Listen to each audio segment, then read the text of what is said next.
Hi, welcome to Health Talk with Dr. Akram. I am Akram. In this program, we will be talking about all kinds of different health issues with different experts in the field. Today, we will be talking about prostate and prostate-related problems. So sit back, relax, and enjoy your time with us. The prostate is an organ in male reproductive anatomy. This small gland sits directly below the bladder and plays a role in producing a fine-tuning semen. It is an accessory gland found only in some mammals. It differs between species anatomically, chemically, and physiologically. The prostate has various functions. The most important is producing seminal fluid, a fluid that is a component of semen. It also plays a role in hormone production and helps regulate urine flow. Prostate problems are common, especially in older men. The most common problems include inflamed prostate, enlarged prostate, and of course prostate cancer. Symptoms of prostate trouble often appears as difficulty urinating. The prostate is not essential for life, but it is important for fertility. The word prostate comes from ancient Greek, meaning one who stands before, protector, or guardian. The prostate was first formally identified by Venetian anatomist Niccolò Massa in 1536 and illustrated by Flemish anatomist Andreas Vesalius in 1538. Prostate cancer is one of the most common cancer affecting older men in the UK, US, Northern Europe, and Australia. It's kind of quite similar to breast cancer in ladies, and a significant cause of death for elderly men worldwide. Often a person does not have symptoms when they do occur. To understand more and learn about it, let's welcome our special guest in the show, Mr. Tariq Tasaddaq, who is a consultant urologist working in Bedford Hospital in the UK, who has immense experience in treating patients with prostate conditions. Tariq, hello, how are you doing today? Thank you very much. Thank you, Akram, for inviting me for this nice seminar. And I'm happy to be here with you. And I'm quite happy to answer any questions that you may have or the audience may have regarding this Tariq, important topic. it's my pleasure to have you in the show. I remember we both met first time in Sudan, isn't it? Absolutely. That was, I think, about 6 years back. 6 years back. That's Actually, we both went there to do some voluntary work. How do you call it? It's some charity work, isn't That's it? right. With the Salamat charity, which is a Salamat London-based charity, and we did a lot of prostate procedures there as well. Prostate procedures, That's and right. that's the time I met you, and you are a great surgeon, Tariq. Thank you very much. I have Akram. seen because you're very kind to say that. as anesthetists, we sit behind and watch these guys operating. You know, we judge people, and you're one of the best surgeons I've That's seen. very kind of you, but I mean, I still have regret. You didn't join me for scuba diving in the Port Sudan, which is a nice coral, a nice area there. Oh, Port Sudan. Okay, okay. That was where we met. So that was. Yeah, we should go again anyway. That's right, definitely. Anyway, we did lots of. of prostate surgeries in Sudan. Okay, before we start the show, please tell something about you. Who are you? I'm a consultant urological surgeon. I'm currently based at Bedford General Hospital, and I was trained at the University College London Institute of Urology. It used to be at the Middlesex Hospital at that time, but it's moved to the new campus, which is opposite the Euston Station. You can see the 5-star building there. So that's where I trained. And then I've had the opportunity to work in different parts of the world. And I've been to America, I've been to Middle East, and I've done voluntary work in Africa and Asia. So I've seen the different aspects of urological problems, and especially the different treatments for prostate problems as well. The prostate is a common problem, isn't it? As I said in my intro speech, it's kind of equivalent to breast cancer for ladies, isn't it? But it doesn't get that much of attention. That's right. The problem is that men are very reluctant to bring their problems forward. And the only time people felt about prostate was that somebody could not pass urine. So I remember, the only time a patient with prostate issues comes to hospital, when we started training in the last century was when they could not pass urine and they had to have a catheter fitted in. And the other symptoms like having to wake up in the night, slow stream and other issues, people thought that's just a part of normal aging. Normal aging. And they didn't seek any attention. And many times, even now, it's the women who bring their husbands to the hospital, that they disturb them in the night, they have to go to toilet more frequently. That's a good point, Tariq, because I have a lot of women viewers as well, and please don't close your TV sets, because this is really important for you as well, to identify your partner or your somebody in your family, maybe your fathers or grandfathers who will have this prostate problem. Anyway, this is a live program, so call us on 0203 515 5788 if you have any questions or suggestions, or write to us healthtalk@intv.co.uk, and you can also follow us on Twitter and Facebook, Iron Health Talk with Dr. Akram. And of course, you can watch us on Facebook Live and our special dedicated YouTube channel, Health Talk with Dr. Akram. If you haven't subscribed yet, don't forget to subscribe, because there are lots of updates coming, especially with our Iron TV programs. Anyway, Tariq, back to the show.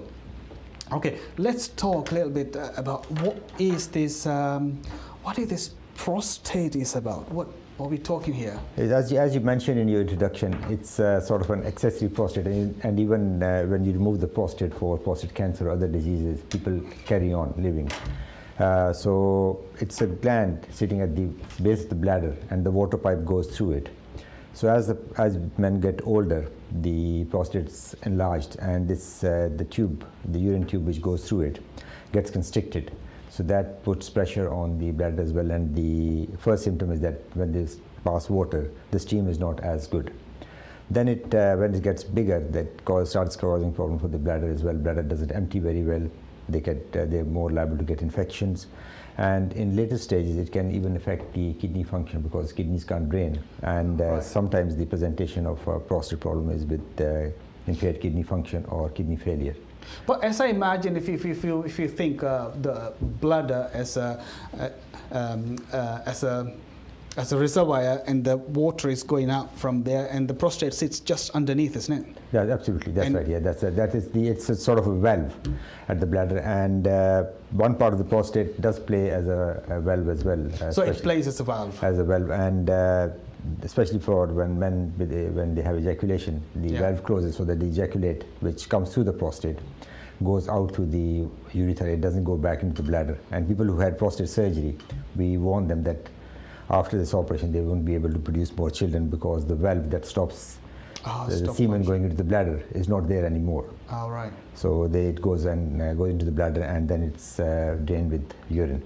So it's called a genital sphincter as well. And the prostate, as it gets bigger, as I mentioned, the tube gets constricted, and the flow is reduced, and slowly the bladder gets distended. And bladder, then there are changes due to obstruction. There are changes in the wall of the bladder, which becomes thickened. And so generally, in normal life, in a young person, they won't even know there is the prostate something exists. called prostate, absolutely, isn't it? absolutely. So it starts troubling you. It starts in your the fourth or fifth decade of life, and as you grow older, the incidence of prostate issues starts getting more. Right. What's the reason? Why does it grow? It's due to the multiple factors which are responsible for it, but the main thinking behind it, and most of the research has shown that is because of the imbalance in hormones. So, I mean, the testosterone secretion reduces as men get older, and the other hormones, the estrogen and others. So the testosterone keeps it smaller. The testosterone, testosterone secretion is the balance between testosterone and other hormones, and that the hormones imbalance. The hormone imbalance which makes it grow.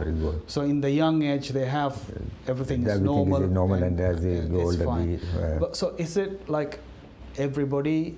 Every male in certain part of their varies, life, they will get it? It varies with different men, and prostate grows at different rates. And the other thing important to remember is that it's not always the size of the prostate that causes the problem. We can see prostate as big as a small orange, which caused no problem. And you have a small prostate which has got more fibrous content. So generally the prostate is like a small ping pong ball size, right? It would be probably like a walnut, small walnut. A walnut, okay. Walnut. So that's the normal size, but sometimes it grows outside, so it doesn't cause that it doesn't cause the obstruction. Yeah, so if it goes inside and it's got more fibrous tissue, it can cause more blockage as well. So it's the size of the prostate, although is important, but it's not the only factor that affects the flow of urine. So the first symptoms we get not because of the prostate. The symptoms are due to the symptoms are urine outflow. That's right. There are two symptoms. We classify them in two types of symptoms. One is called the obstructive symptoms. That means that the flow is reduced. Patient has to wait a few seconds before he can start a micturition, and when he finishes urination, he still has some desire that some urine is left behind. So the bladder doesn't empty completely. And the other is we call the secondary symptoms of prostate, which affects the bladder, and that is called storage symptoms. That you may have frequency, going to toilet more often, waking up in the night. And sometimes you have an urgency. You can see men, you're looking for toilet, so with an urgency, a normal person can control the urine as long as they want. But people with enlarged prostate or who have secondary effects of prostate have to rush to toilet, otherwise they may wet themselves. So if you have this kind of symptoms, will you think about some other illness as well? Or will you? These symptoms can be due to other illnesses as well if there's some neurological issues. But if a healthy person which has got no other history, the first thing that comes to mind is the enlarged prostate or the prostate causing the problems. So can I say that, okay, my prostate is aching, will I have prostate pain at some point? That's quite common. You mentioned rightly, because in the young men, the prostate problems are due to inflammation, what you call prostatitis. And it affects about 10,000 men in the UK every year. So it's quite common, and for young men, it is common. It is infection common. or inflammation? It is inflammation of the prostate, and initially it's caused by infection, but not always we find an organism for it. So it's sort of a bacterial and non-bacterial prostatitis, but that's quite disabling for young men because it causes a lot of discomfort, pain, and especially pain during ejaculation. Which is quite disabling for youngsters. So if they have these symptoms, it's better to seek medical help? Absolutely. The physical examination would be is useful because you can examine the prostate, and it's on examination it's a bit tender to touch. And then sometimes you can find the organisms, and if you do the specialized test. So can you repeat again this prostate pain? I just want them to, prostate pain remember. Is a pain which usually affects young people. It's pain in the perineum behind the scrotum and between the back passage and the scrotum. That's the area. So it can affect urination, which can be painful. Ejaculation can be painful because the ejaculated fluid comes through the prostate. And generally people can come present with fever as well, being unwell because if there's a severe infection going on in the prostate. So it's quite a disabling disease when it's full blown. But some patients may have mild symptoms. So it's a spectrum of symptoms. And do they come straight to a urologist? They don't. Or they go to the GP first? They don't always. They go to the GP, and even not all patients go to the GP, and they may think that there's some other reason, and they sometimes end up in STD clinics to be screened that it may be the symptoms of a sexually transmitted disease. Sexually transmitted disease. Yes. And the important thing for general practitioners is as well that they need to examine. So this is for the young people? Young people, yes. And for older men, when they get enlarged prostate, will they have prostate pain as well? They can. Prostatitis doesn't always occur in young people. It can happen at any age. Enlarged prostate doesn't cause pain? Enlarged prostate per se on its own does not cause. So even if a cancer building up inside, it will even not with cancer unless it's advanced and it's going outside the prostate or affecting the nerves around the prostate, it's painless. That's why all the new method of screening program for prostate cancer is when we need to pick it up before it becomes symptomatic or painful. So that's why it is important, especially in older men. They will be living their normal life, and this prostate is growing underneath like a time bomb, and they don't realize it's growing. Right, yeah. So that's why in many countries there's a screening program for prostate cancer. What age do they start doing prostate screening? Screening in 55 to 60 varies in different countries, and if you have family history, then it needs to be started at an early stage. So early stage, they need to go to the GP and tell them, or the GP will send them a letter? In this country, you have to go to the GP. It's not a universal screening program. So whenever somebody goes to a GP, they usually get their PSA checked. Okay, let's talk a little bit about prostate enlargement. This is not the cancer. I haven't reached that, but just a benign, as a friendly enlargement of prostate. That's right. So that's called benign enlargement prostate. That's why the word benign is used, because it's to separate from the cancer, because there are different pathways for management of these two diseases. So benign enlargement prostate causes a lot of symptoms to the patient. So symptoms, as we mentioned before, could be due to the constriction of the water pipe, so that they have difficulty passing urine, they don't empty the bladder completely, they have some dribbling after passing urine. And then there are the other symptoms which are we call this. While we're talking, I'm going to tell, we will be getting ready with our a video, which is we're going to show a little bit about the cancer, and you can go ahead. I think when you finish talking, they will play the video. Okay, fine. So the other symptoms, as we mentioned, was that the bladder becomes abnormal by working against resistance. So they call storage symptoms. So getting up in the night is another symptom of the enlarged prostate, and frequency of micturition. So these are things which people present with, and depending on how much care people take about their symptoms, they could present at an early stage or at a very late stage. And sometimes first presentation is when they can't pass urine. It's very painful, and they go into retention, and they have to have a catheter put in. Catheter put in. That's right. Okay. Now we're going to look at a video. This is as an animation video. This is all about the prostate cancer, which is really well explained, and here they basically explain everything about the prostate cancer.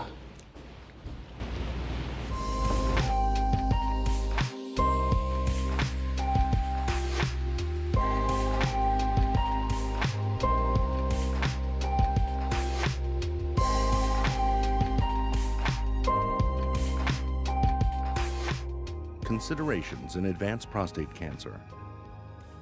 Prostate cancer is the most commonly diagnosed cancer among men in the United States, excluding certain skin cancers. A common misperception about prostate cancer is that it is rarely fatal.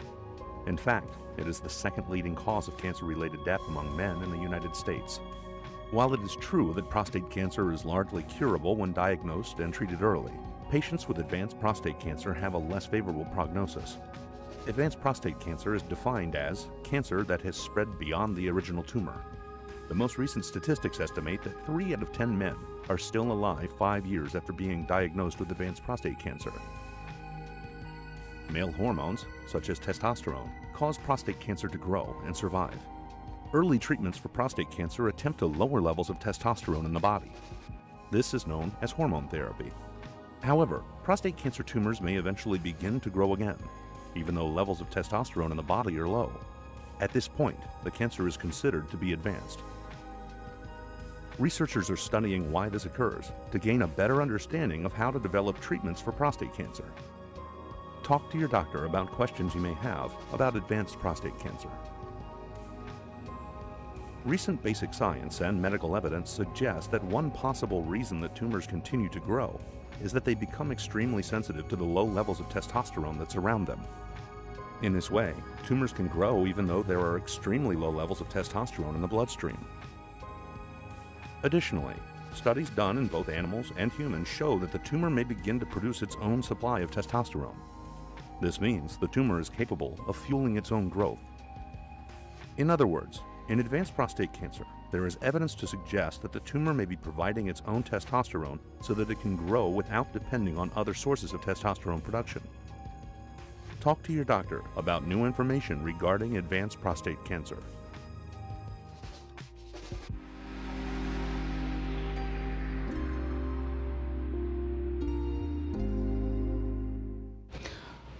Tariq, let's talk a little bit about prostate cancer. We showed the animation, almost everything was there. Thank you for that video from YouTube, and the provider we're glad we could find that, and it's quite educational video. And by the way, what is this prostate cancer? Prostate cancer is one of the, as you mentioned in your introduction, is one of the commonest cancer in men, and every year almost 50,000 men in the UK are diagnosed with prostate cancer.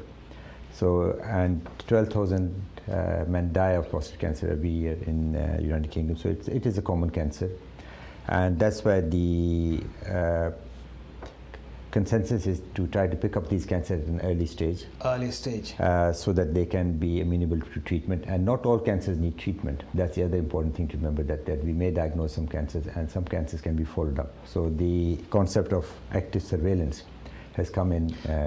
Are there different kind of prostate cancer? Yeah, there are different types of cancers because they depend on what the grades are. The grades are assessed by the examination of tissues taken out on biopsies. So you take biopsies? We take biopsies, that's right. So now there's a 2-week wait pathway for prostate cancer. So within if somebody presents to a general practitioner with raised PSA or other symptoms, for example, an abnormal examination of the prostate done by a general practitioner, they'll be sent on a fast track. Let's go through the pathway. Okay, let's say if somebody in that particular age, like 50s or something, they suspect this, they have a cancer. So first of all, they need to go to the GP. That's right. The GP does a blood test first, and the PSA, the blood test which is done, is called a prostate specific. That's called PSA. That's a prostate specific antigen. That means that this is only secreted by prostate. So if that goes up above a certain range, I mean, so you do a blood test for that? Well, that's a blood test, and we on one reading, if the reading is high, we repeat the blood test. Right. And if the second reading is high as well, then he's referred on a fast track to urological service, and within the patient has to be seen within 2 weeks. And then there are secondary pathways that within 31 days of being referred, the patient should have, I mean, the diagnosis confirmed, and whether he's being treated within 21 days. Within 31 days.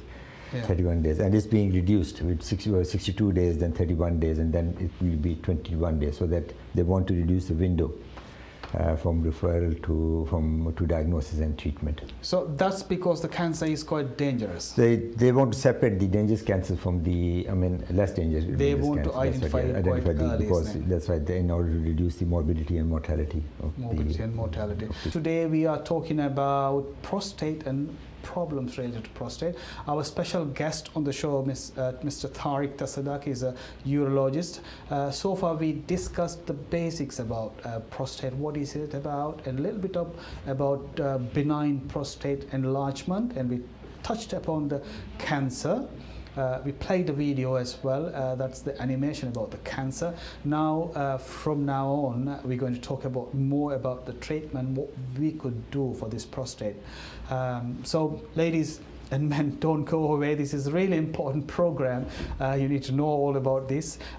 In case if you missed the show, you could always watch us back on our Facebook page, or you could always watch us back on our special YouTube channel, Health Talk with Dr. Akram, and all the videos will be uploaded. And of course, we have all other the past programs are uploaded there. So keep an eye on it. And if you haven't subscribed, don't forget to subscribe. But anyway, Tariq, let's go.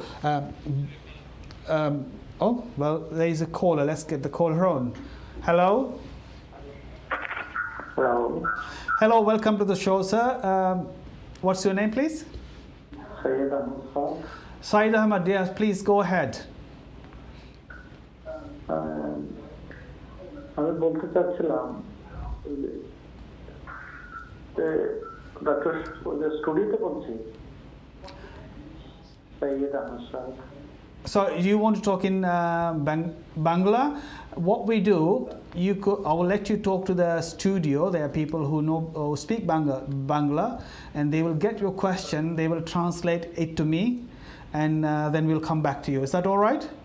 So don't switch off your phone, and you will get straight away. You connected to the control room, and they will handle your call. All right? Okay, Tariq, let's go. Benign enlargement. Yes. So the thing is, obviously, you don't need to treat everybody with mild symptoms.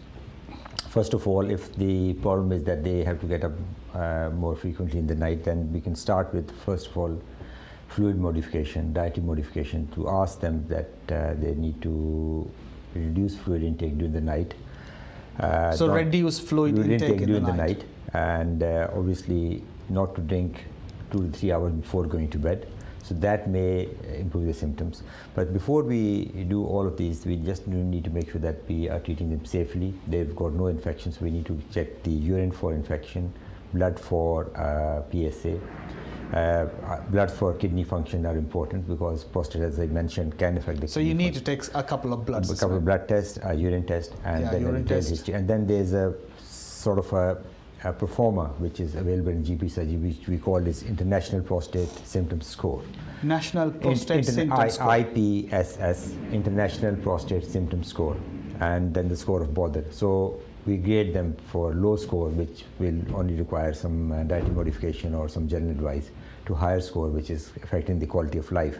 In that case, they may need to be referred to a specialist for further investigations.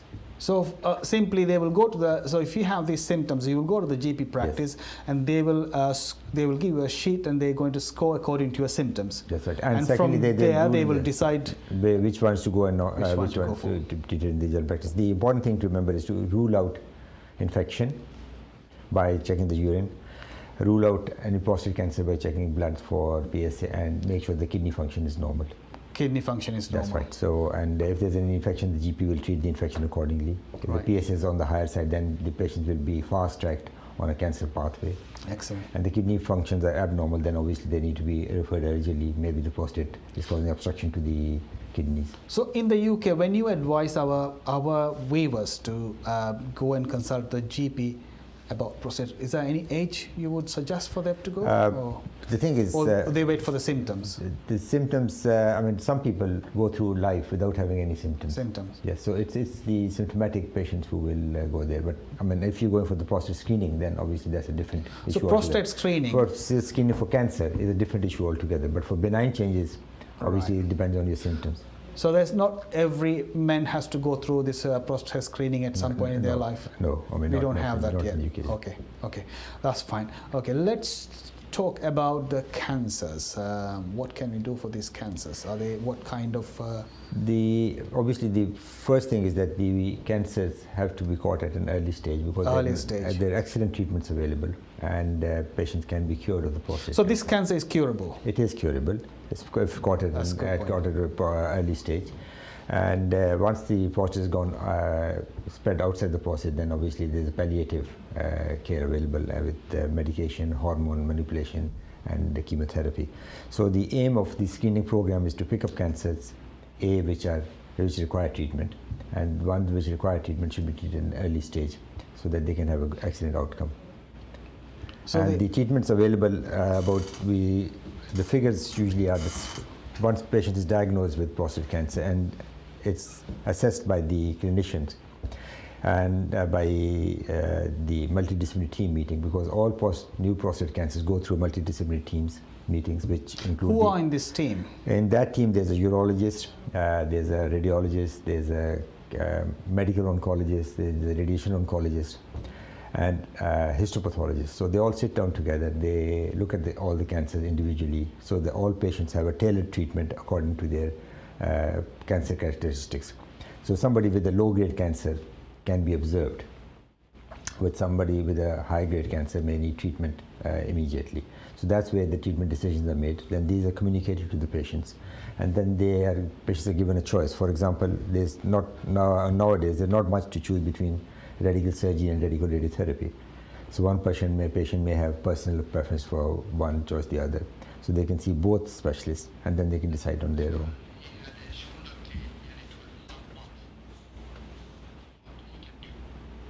Okay, well, Tariq, the caller actually is about. It's not. I don't think it's related to prostate anyway. He had a shoulder pain for 2.5 months. Right. What can he do? Right. Obviously, shoulder pain. The first thing is that whether there is a history of.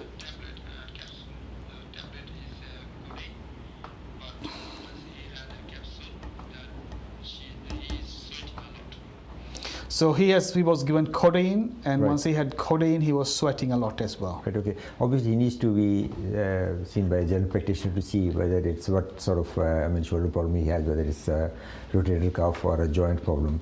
So he needs to be properly assessed by a physician.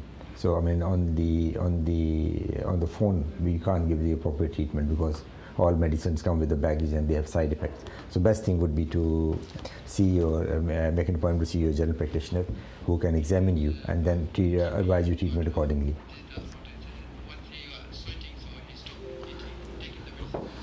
Right. So you are telling that it can be a orthopedic problem. That's right. It could be. He has to go. Muscle problem. It could be. One of many things. So that's why first thing is to take a detailed history and then examination.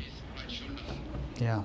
So it is a very good question. It's very important for this person who is calling us. It must be in agony. His shoulder pains is quite bad. Quite disabling, especially somebody who's in the working age group. Yeah, but unfortunately, we won't be able to sort out from here, isn't it? Because you have to physically see the patient. Absolutely. So they have to go through the GP, and if GP thinks that the problem is bad, he will refer to an orthopedic surgeon, or may need an X-ray or other. And may need an X-ray or investigation. Hope that answers his questions. Okay. Let's go back. And what kind of diet is good for prostate? There's a lot of literature on the diet. Some people would say that avoid red meat, which in some studies they found that it could be, more liable to get cancer from eating more red meat. So red meat, avoid red meat. Red meat. A lot of people would say there's certain vegetables and pumpkin seeds and other things that are good for prostate health. But there's no conclusive evidence one way or the other. There are no controlled studies, and it's very difficult to do a dietary study. But all people would recommend that stick to a balanced diet and a nutritional diet. So the best thing is to have a balanced diet. Don't eat too much of meat. Don't eat too much of something else. Is alcohol drinking? Is there anything to relate to? Alcohol can aggravate the symptoms because obviously we used to call it Friday night syndrome. People who had Friday night syndrome. People who had prostate problems, and I remember when we were junior doctors, people used to get wages on a Friday. So elderly men would go and spend some time in the pub, have a lot of drink, and the bladders get filled up. And with the alcohol, they didn't have the desire to empty the bladders. On the way back home, they couldn't pass any urine. So in the Friday night, a lot of people were coming to A&E with retention of urine. So it's Friday night syndrome. It used to be called Friday night syndrome, but nowadays you don't get paid on a Friday. It's a monthly pay, so it goes to your bank. So we don't see those problems anymore. Yeah, probably with COVID as well, they can't go much to the pubs, and so things are much better now. Things are much better. Yeah, but alcohol does aggravate the symptoms of frequency, urgency, and nocturia. So alcohol, isn't it? What about smoking? Smoking has got no direct relation. No direct relation to the prostate. Most of them, I ask all my speakers, and I ask, "Oh, smoking, yes, yeah, always." But of course, there's a good news. Although smoking is bad for you, but we can't. Put a hand on our heart and say that smoking causes prostate problems. Right. So that's that. And what can they drink? The thing is, if they have a problem with going to the toilet more frequently or getting up in the night, then it's better to avoid the caffeinated drinks like tea and coffee. They should modify their tea and coffee intake. So don't drink too much by afternoon. Probably stop it, isn't it? Stop it, especially and in the evening if you're more worried about getting up in the night. So avoid caffeinated drinks in the evening and late. No, I just remember even my father has all these symptoms. He's 80 plus 84 now, I think, and he has all these symptoms. He's got frequency, like he goes to the toilet a lot, but with his health condition, it's difficult to operate or anything. Right. So that's fluid modification may be the best thing, but fluid modification is very important. He drinks a lot of tea. Yeah, that's something that needs to be looked into, and if he can be convinced Yeah. So he's done very well on tea. I mean, he's 84, I'm using, so you can't stop him from enjoying his life. Enjoying his tea as That's well. right. Okay. Well, there's a lot of talk about herbal treatments and prostagenics and all of the things. That's right. There are. popping I up mean, all the pumpkin seeds, saw palmetto. There are many treatments, prostate off-the-counter treatments available. I think half of the Hall and Barrett sell That's right. Full of prostate drugs. That's saw palmetto. Saw palmetto is one of the main ones, and then the pumpkin seeds are. So what can you tell again? What is good for prostate problems? As I mentioned earlier, there is no study which is conclusive. But I mean, it's symptomatic. Patients may have, it's an old wives' tale as well. So some people may get benefit from one tablet or the other.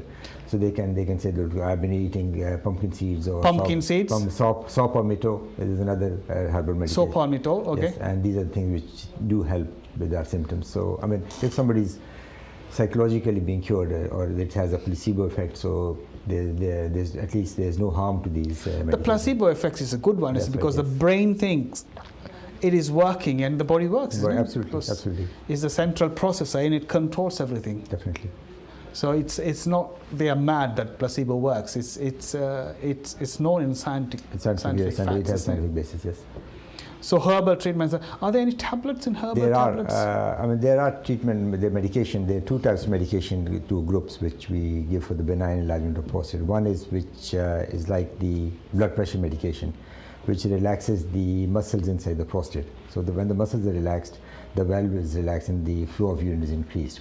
So you give a blood pressure medicine for that. It's similar to blood pressure. It started with like Hytrin, that was the medication, but they found out there's more specific medication which block the alpha blockers, which we call the different groups of it. So they are helpful. And if the prostate size is much bigger, then there's a 5-alpha reductase inhibitors. So that these hormones, these are medication which prevent the conversion of testosterone into active metabolites. So basically they're starving the prostate of active metabolites of testosterone. So it is over the period of time, it reduces the size of prostate, it reduces the vascularity of the prostate. And for large prostates over 45-50 grams, they are found more helpful, more useful than the alpha blockers. And sometimes you can use it in combination as well. So what is this treatment? Well, how do you call it? It's one tablet a day. It's finasteride or dutasteride. Okay. And they stop the conversion of testosterone into active metabolite, which promotes the growth of prostate cells. So the prostate does not grow after these tablets. So will it help with the prostate cancer as well, or is it just for? It doesn't. It doesn't. I mean, there are some studies going on, but I mean, it doesn't. It hasn't proven to be beneficial in the prostate cancer. So prostate cancer, they have to go through the surgical or radiotherapy or chemotherapy, isn't it? Absolutely, these are the different treatments are available. Right. So, I mean, for an early prostate cancer, which has got a high grade, they grade the cancers from, there's a technical term, they call it Gleason grades. Gleason from 6 is the best one and 10 is the worst one. So there's a spectrum between. So they grade the prostate cancer according to the appearance of the cells or cancer cells under the microscope. And it's according to the type of glands they form. So they can grade from a cancer which will have a relatively benign course. They grade it near the 6. And then the other one is the most dense spectrum is 10. So they're in between as well. So a friendly cancer is 6. A bad cancer is 10. Oh, that's right. So, and in between there are different spectrums. So you start treating from 7 onwards. So below 7, you can keep an observation. Or so as you say, it's not all the cancers you need to treat, isn't it? That's right. Yeah, that's something which has been picked up recently. Initially, when the prostate cancers started getting picked up in 80s and 90s, all patients were going through treatment option. Then in some Canadian studies revealed that not all cancers need treatment. Not all cancers. That's right. Some people. And not all cancers will kill you as well. That's right. Absolutely. You can die with cancer, but not of cancer. So that's the term that we use for the prostate cancer. That's quite interesting. A lot of people think when they have a cancer, think that's the end of the life. But it is not, isn't it? No, prostate cancer is quite very well treatable, and the breast cancer is quite similar as well, isn't it? Yes. If they catch early in stage, they could live for years. Absolutely. That's amazing. That's a great medical advancement I think we are facing with. Okay, we talked about diet and we talked about herbal treatments, food and lifestyle. We talked about medical treatment. And what do you do by chemotherapy? When do they decide you're going to give a chemotherapy or radiotherapy? Chemotherapy is for prostate cancer which have not responded to radiotherapy, or they have got what you call metastatic disease, which is spread outside the confines of the prostate. So if it is spread outside the right. prostate, you give a chemotherapy? Because chemotherapy, normally they start with the hormone therapy. They deprive the prostate cancer of testosterone, which is the main hormone, male hormone, which the prostate cancer cells thrive on. And unfortunately what happens is that after a certain period of time, the cells, prostate cancer cells, which are not hormone responsive, will not stop responding, and then they can continue to grow. Right. But then they have to give to second line treatment or third line treatment. Tariq, we talked about this cancer can spread to some other part of the body. Right. What is a common place they spread? They spread to the bones. They can. So bone cancer? The prostate cancer has a predilection to go to bones. It goes to the glands around the big vessels, which called lymph glands. So lymph nodes, lymph and glands. Then they go into the surrounding organs. They can go into the bladder. They can go into the rectum. They can go into the organ. So it can grow as well around there and to rectum and bladder. Through the bloodstream, they have a propensity to go for the bones. And when we stage the cancer for treatment, we look at the bone scan to make sure that they're not affected. It has an invader. That's right. Yeah. So that's interesting. I think we will be getting ready for another video. This is all about the surgery. Until they get ready, we'll keep talking. That's right. We can go through the surgical options for the benign enlargement of prostate, because not all patients respond to the medication, and sometimes they go into retention, and which is not settling down with the medication. So then there are options of surgical treatment. The standard treatment used to be a transjudicial resection of prostate, in which what we call is like an apple coring. We put a telescope through the water pipe. Okay. And make a core the inside of the prostate, and then take the chips out from the same tube. So basically made the cavity larger, so that the obstruction is gone and patient can pass water easily. But that's a major operation. There are certain alternatives to it as well now. They're using staplers to staple the prostate, and then there are ice treatments, and there are DSM, and there are many other treatments available.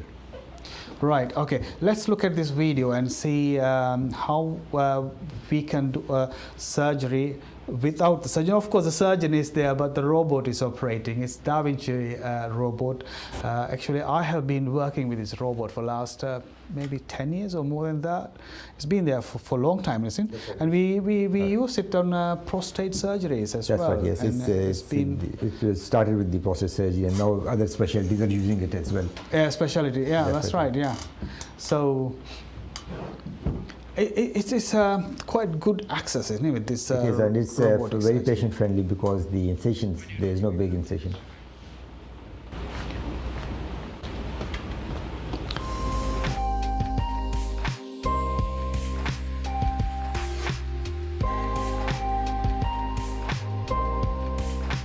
The Da Vinci surgical system is a state-of-the-art medical device comprised of a surgeon console and a patient-side robotic system with a high-resolution camera and micro-instruments used in surgery. The computer-enhanced system scales the hand movements of the surgeon at the console down to micro-movements of the surgical instruments on the patient-side system. Unlike standard laparoscopic instruments, the specialized Da Vinci instruments can articulate and rotate 360 degrees with unparalleled precision and flexibility. The camera of the system provides the surgeon with a remarkably clear, three-dimensional view inside the body. Looking inside the pelvis, the anatomy around the prostate consists of muscles and delicate nerves that affect both urination and erections. During the removal of the cancerous prostate, Your surgeon works to spare these very delicate structures, utilizing the articulating Da Vinci instruments and a highly magnified 3D view of the anatomy provided by the system.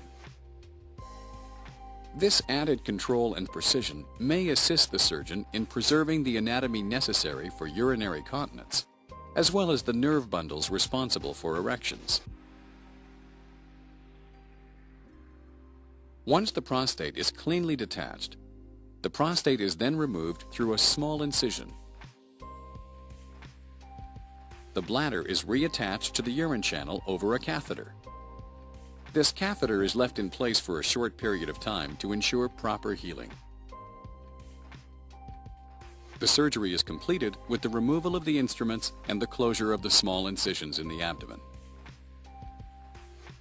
Prior to Da Vinci prostatectomy, the conventional approach to removing the prostate gland required a large open incision in the lower abdomen. With the advent of this new procedure, recovery time is quicker, and the patient enjoys significant benefits that change the experience of surgery.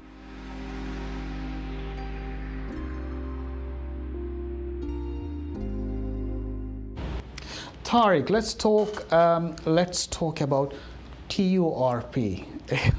Right. TURP, or is it that transurethral resection of prostate? Absolutely. So this is the procedure which was popularized in America in 1950s.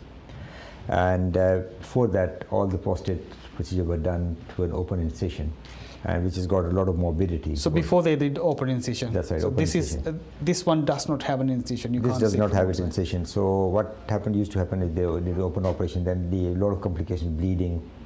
I mean, in some series there was 20%, 10 to 20% mortality. The mortality was 20%. That's a with lot. Open operation, because sometimes you could not control the bleeding when you took the prostate out. So they had to open through through the abdomen. And sometimes they either went through the bladder or just below the bladder. So there are different transvesical. There was one approach, and then the other was retropubic, which was popularized in Ireland. Right. The 10th century. So then they started looking at when the optics got better, and the endoscopes and the camera systems got better. So you passed a camera through the male water pipe. The telescope goes there. Yeah. Then there's a hot wire which goes along. So this has a small microscope inside, isn't it? It's a sort of what you call a resectoscope. It's got a hot wire.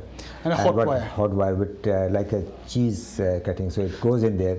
So it with the high temperature, it takes slivers off the prostate. That's right. So these all slivers, they go into the bladder first, then they're washed out of the bladder. So there's no open incision, and patient can go home in 1 or 2 days, and the catheter can be taken out in a couple of days' time. So you do the same thing, reduce the size of the prostate, open the channel as you would do with an open operation, but without having an incision or cutting into the abdomen or into the bladder. So the morbidity is much less. And so morbidity is much less. Yeah. And obviously the patient comfort is very good. And with the new machines, I mean, patient can go home the same day or the next day. And then they've gone further on it. For example, for big prostates, instead of using the TURP, they use laser. And there's a procedure called HOLIP, which is called holmium. Laser, yeah. It's called holmium laser enucleation of prostate. So the principle is the same. But what they do is they enucleate all the prostate as we would do with an open operation up to the capsule. Then they push the prostate inside the bladder, and then they use a special morcellator inside the bladder to take the chips out. Right. So you can deal to up to 350 grams prostate can be taken out through the same route. But before that, it used to be an open operation, and it's a big undertaking.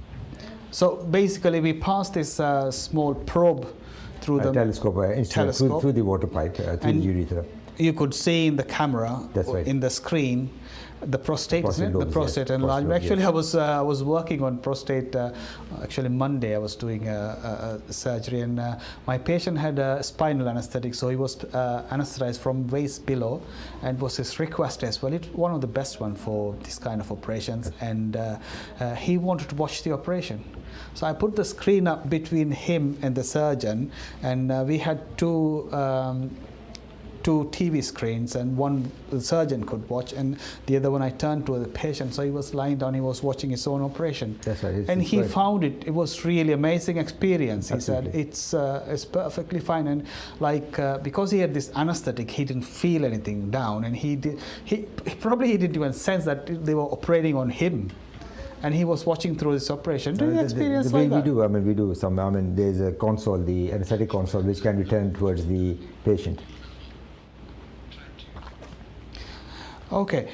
Do you want to say any message for The message for all the audience, especially the men, is that prostate problems are very common. They're very much amenable to treatment. So try to seek attention early rather than late, because with delay, even if it's for a benign disease, it can cause more complications. So if you have any difficulty passing urine, getting up in the night, or any pain in that area, you should seek attention earlier.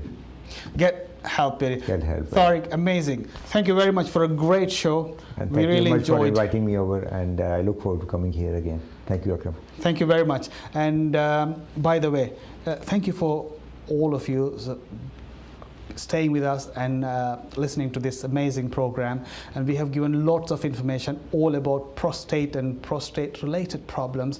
It is very common, especially in men at certain age, and even ladies. This is really important for you to know and to diagnose if it's around in your family. So if you have missed this program, you can always watch on our Facebook Live on INTV website, or you could always watch this program in Health Talk with Dr. Akram YouTube channel.